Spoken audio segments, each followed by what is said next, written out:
Comme à son habitude, qu'il pleuve, vente, neige, ou qu'il fasse chaud, sec, que le soleil éblouisse, il grimpe sur ce même petit arbre. Et une fois arrivé sur un perchoir satisfaisant, il peut entonner sa musique usuelle. Et cette petite routine est connue de chaque jour de l'année, sans que le manque ou le trop-plein de lumière ne l'accable. À tel point qu'on se demanderait ce qui a bien pu se passer si cela venait à changer. Acolyte à la parure amarante, véritable célébrité, rougeot et sympathisant, le rouge-gorge familier s'entend chanter tout le temps.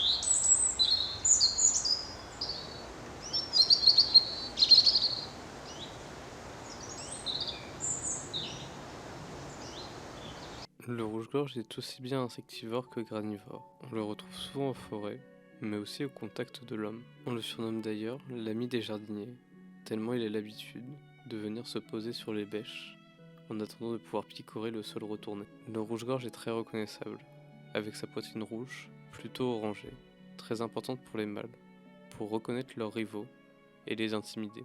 C'est notamment chez cette espèce qu'a été découvert la perception du champ magnétique terrestre chez les oiseaux, faculté leur permettant de s'orienter sans avoir recours à la vue. En effet, le rouge-gorge peut avoir des mœurs plutôt nocturnes, pour ce qui est du vol, dans les zones où il est migrateur, et surtout du chant.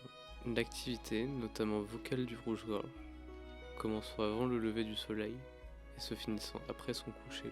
Son étendue sur l'année est également très large, le rouge-gorge gardant son territoire pour l'hiver. Il est donc tout à fait possible d'entendre au cœur de la saison calme et froide ce chant doux, modulé et sifflotant.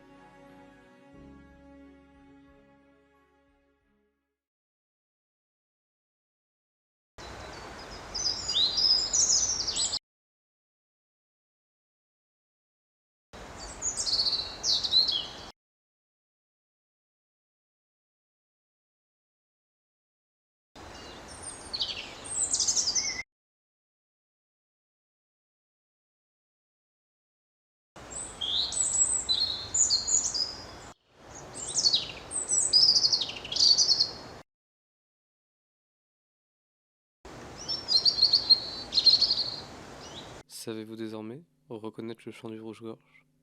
Très variable et difficile à retranscrire, c'est ce genre de babil qu'il faut avoir en tête. Pipi, pipi, pipi, pipi.